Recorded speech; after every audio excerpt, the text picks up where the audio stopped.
Hi guys, welcome to study House. तो आज हम बात करेंगे एक इंटरेस्टिंग टॉपिक जिसमें कि अभी रिसेंटली जो इंडिया की जीडीपी ग्रोथ है वो 23.9% की उसमें कॉन्ट्रैक्शन हुआ है। 23.9% की जो गिरावट हुई है उसके क्या रीजंस हैं, उसके लिए क्या पॉसिबल सॉल्यूशंस हो सकते हैं, इन सब चीज़ों के बारे में पूरा डिटेल में हम एनालिसिस करेंगे।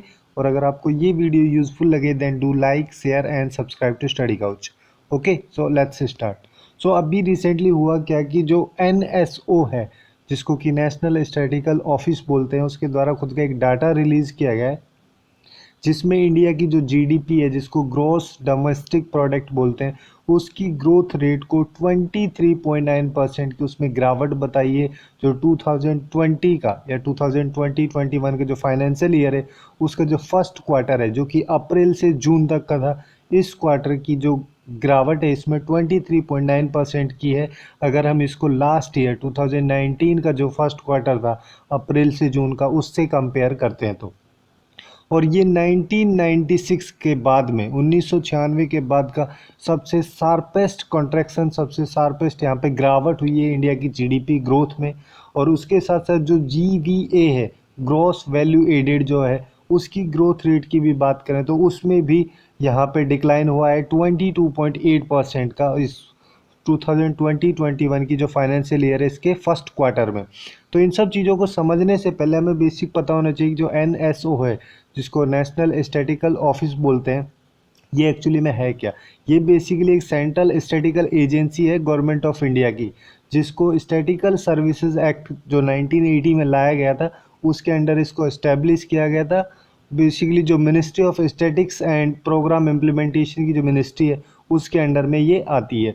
और जैसे कि जो भी जीडीपी रिलेटेड डाटा होता है उसको कैलकुलेट करने में, रिलीज़ करने का जो मेन काम होता है, मतलब मेन रिस्पॉन्सिबिलिटी जो होती है वो होती है एनएसओ की, जिसको 2019 में सेटअप किया गया था। जब उस टाइम पे दो जो एजेंसीज थी या फिर दो ऑफिस जिनको हम बोल सकते हैं, जैसे सीएसओ जिसको सेंट्रल स्टैटिस्टिक्स ऑफिस बोलते हैं, और एक था दूसरा नेशनल सैंपल सर्वे ऑफिस। इन दोनों के मर्ज के बाद में 2019 में एनएसओ ऑफिस बना।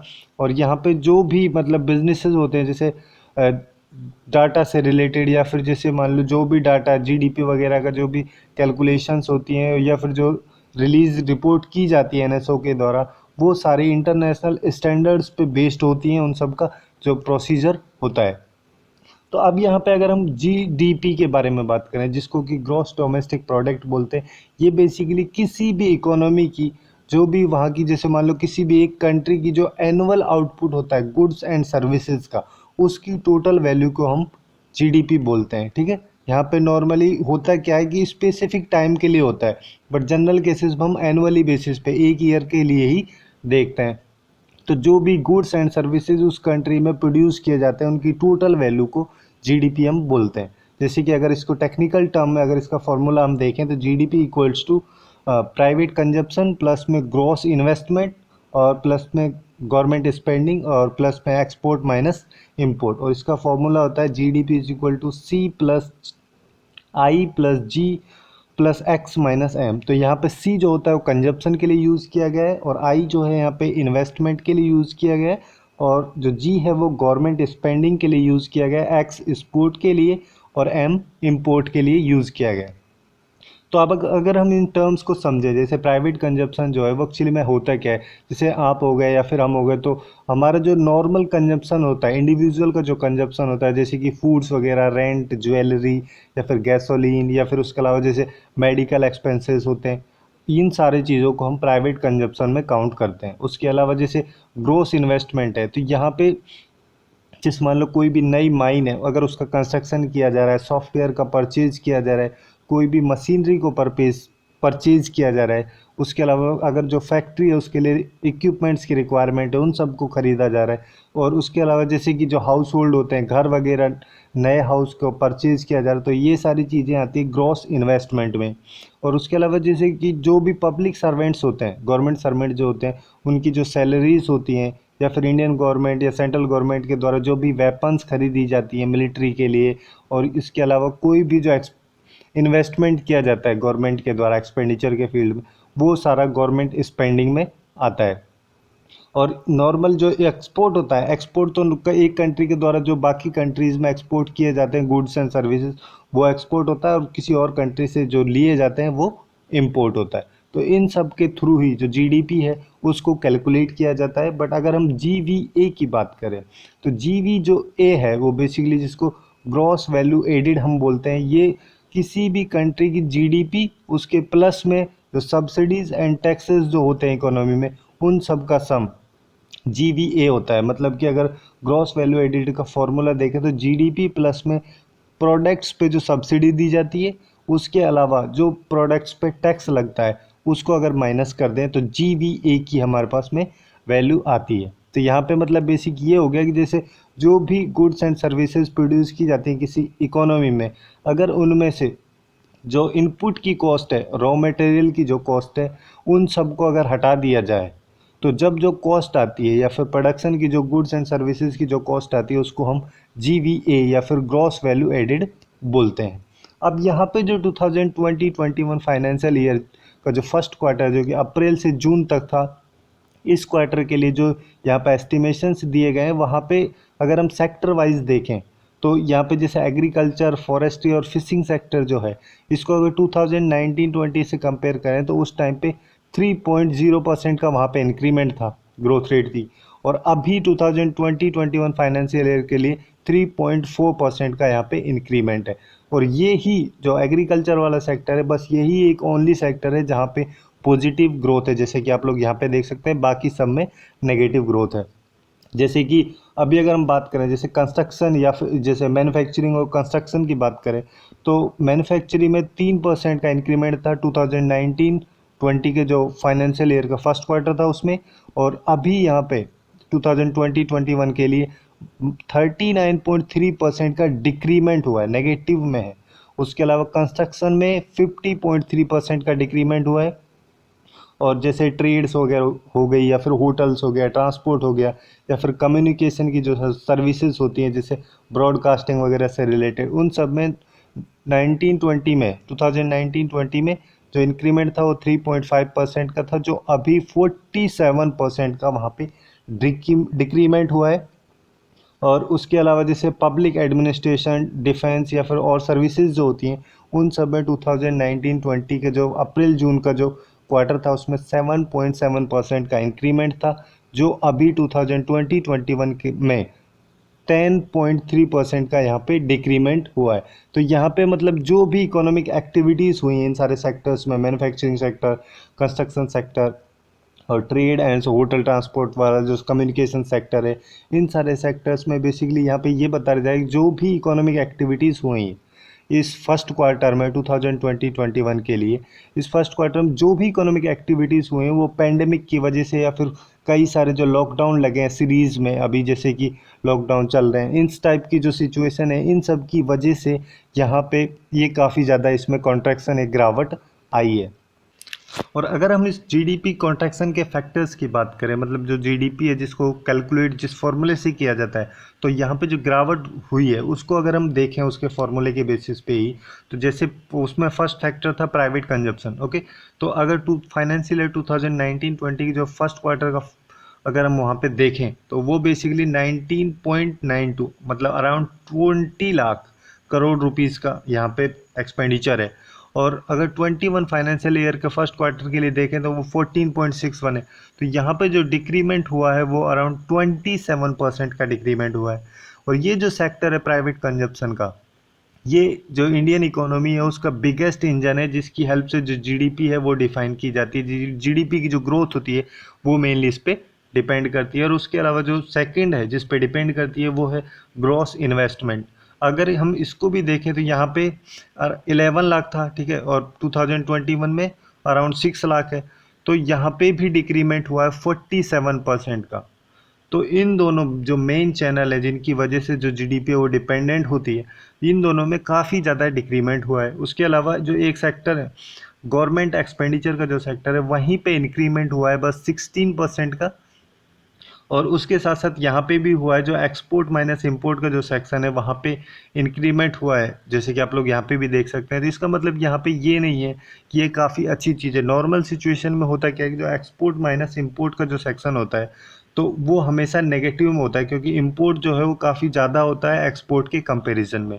बट अभी सिचुएशन में जो कोविड-19 या फिर जो लॉकडाउन की सिचुएशन थी, इन सब की वजह से जो इकोनॉमिक एक्टिविटीज़ थी वो काफ़ी ज़्यादा कम हो गई थी, और ऐसी सिचुएशन में जो इंडिया का इंपोर्ट था वो काफ़ी ज़्यादा क्रैश हुआ था अगर हम उसको कंपेयर करें इंडिया के एक्सपोर्ट से। तो इस वजह से ही ये यहाँ पे पॉजिटिव आ पाया है।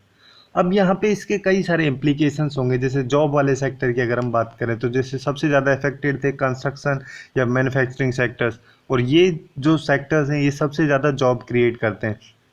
जब यहीं पे कॉन्ट्रैक्शन हो रहा है, यहीं पे डिक्रीमेंट हो रहा है, तो ये सारे में बेसिकली होगा क्या कि जैसे ज़्यादा से ज़्यादा लोग यहाँ पे मतलब उनकी जॉब का लॉस होगा या फिर वो नई जॉब नहीं दे पाएंगे लोगों को। तो यहाँ पे बेसिकली जो अनएम्प्लॉयमेंट है वो बढ़ जाएगा। और उसके अलावा जैसे बैंक जो है उनके बैंकिंग सेक्टर्स में भी जैसे एनपीए वगैरह हैं लोन्स वगैरह के, उन सब में भी धीरे धीरे इंक्रीमेंट होगा। तो इस वजह से ये काफ़ी ज़्यादा इम्पैक्ट इन सब चीज़ों पे पड़ता है। और उसके अलावा जैसे इनफॉर्मल सेक्टर जो है, मतलब कि स्मॉल स्केल का जो सेक्टर्स हैं, इनफॉर्मल सेक्टर्स मेनली जो हैं, वो सारे इससे ज़्यादा अफेक्टेड होते हैं जो भी ऑर्गेनाइज सेक्टर है उन सब से। बट ये जो जीडीपी जो क्वार्टरली बेसिस पे जो दिखाई जाती है, इसमें उन सबको रिफ्लेक्ट किया जाता नहीं है। तो इस वजह से भी यहाँ पे मेन इम्पॉर्टेंट चीज़ ये है कि जो इनफॉर्मल सेक्टर है वो भी इस इकोनॉमिक क्राइसिस है उससे ज़्यादा इफेक्ट पड़ता है जितना कि जो ऑर्गेनाइज सेक्टर है उन सब पे पड़ता है।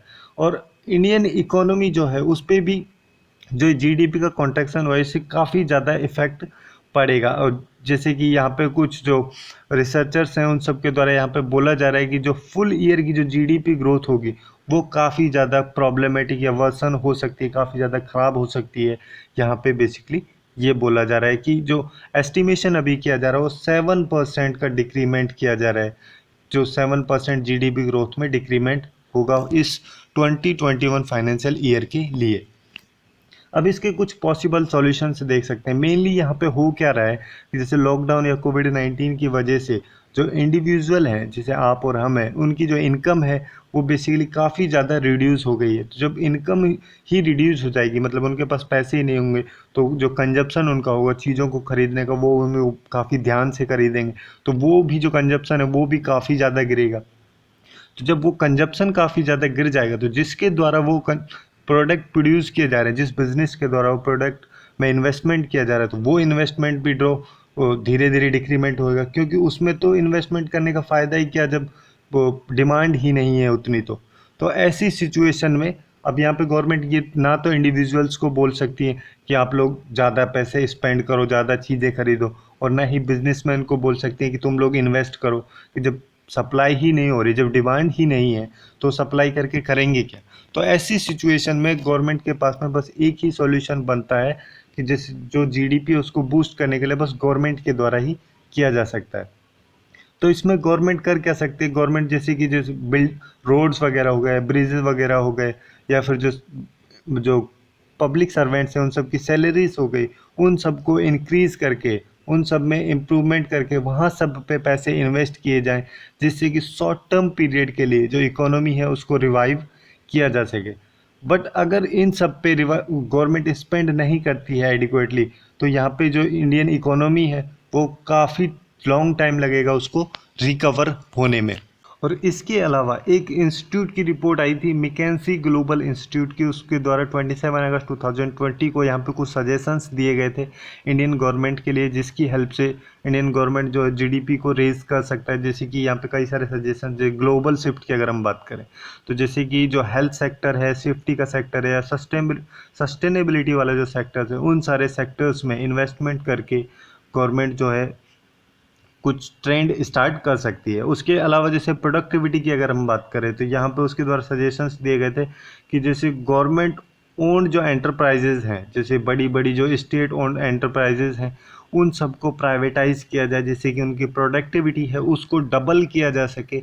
और ये सारा चीज़ हेल्प करेगा जीडीपी को, जीडीपी ग्रोथ रेट जो है उसको इंक्रीज़ करने में। और यहाँ पे बेसिकली गवर्नमेंट के द्वारा, जो इंडियन गवर्नमेंट है उसके द्वारा कुछ फोकसेस भी किए गए हैं, जो आत्मनिर्भर भारत का पैकेज है उसके अंदर कुछ चीज़ों को प्राइवेटाइज करने का और उसके अलावा जैसे इंफ्रास्ट्रक्चर वाला जो सेक्टर है वहाँ पे भी कुछ इम्प्रूवमेंट किए जाने चाहिए। जैसे कि इंडिया को बेसिकली जो लैंड मार्केट है वहाँ पे खुद की जो सप्लाई है उसको अनलॉक किया जाना चाहिए, जिससे कि जो लैंड कॉस्ट है उसको 20 से 25% तक का उसमें रिडक्शन किया जा सके, और यहाँ पे फिर धीरे धीरे जो इंफ्रास्ट्रक्चर है उसको भी इम्प्रूव किया जा सके। उसके अलावा एक बैड बैंक का भी क्रिएशन होना चाहिए, जिससे कि जो इन ऑपरेटिव एसेट्स जो हैं उन सब की केयर की जा सके, उन सबको काउंट किया जा सके एक तरीके से। बेसिकली यहाँ पे इन सब चीज़ों के बारे में बात की जाती है। तो ये सारे सॉल्यूशंस जो है पॉसिबल सॉल्यूशंस हैं इंडिया की जो जीडीपी है उस ग्रोथ रेट को इंक्रीज करने के लिए। तो आज के लिए बस इतना ही, यही थे कुछ important fact GDP growth rate के बारे में और जो जीडी है उसके बारे में। So hopefully you guys find it useful, and if you find it useful then do like share and subscribe to Study Couch. Thanks for watching and have a good day.